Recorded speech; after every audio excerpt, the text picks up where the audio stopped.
Krishnapatnam port లో container terminal సమస్యపై సోమిరెడ్డి కాకాడి మధ్య మాటల యుద్ధం నడుస్తోంది. వారిద్దరి మధ్య డైలాగ్ వార్ చూద్దాం.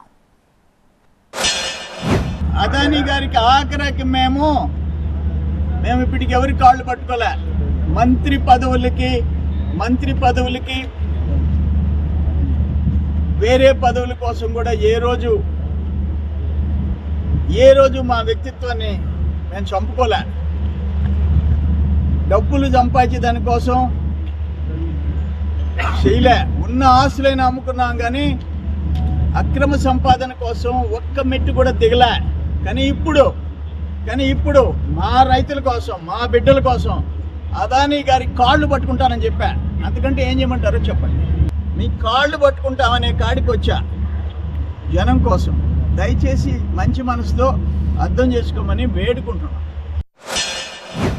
నీ కాళ్ళు నీ కలెక్షన్ కోసం పట్టుకోవడానికి వెళ్ళావా, లేదా ప్రజల అవసరాలకు సంబంధించినటువంటి కంటైనర్ విషయంలో వెళ్ళావనేటువంటి దాని మీద స్పష్టత లేనటువంటి పరిస్థితి. కాబట్టి చందాల కోసం ఒకవేళ నువ్వు వెళ్ళి అదాని కాళ్ళు పట్టుకున్నా నీ దందాలు పాపం లేఅవుట్లు వాళ్ళు ఈ సర్వేపల్లి నియోజకవర్గంలో అయ్యా నీ దందాలు ఆపు, నీ కాళ్ళు పట్టుకుంటామని చెప్పి నీ చుట్టూ తిరుగుతున్నారు. ఎంతమంది ఈరోజు నేను నిన్ను అడుగుతున్నా, ఎందుకంటే ఇవన్నీ నేను నిన్ను అడుగుతున్నా సూటిగా. నువ్వు ఈ మధ్య దేవాలయాలన్నీ తిరుగుతున్నావు, రోజు ఒక దేవాలయం తిరుగుతున్నావు.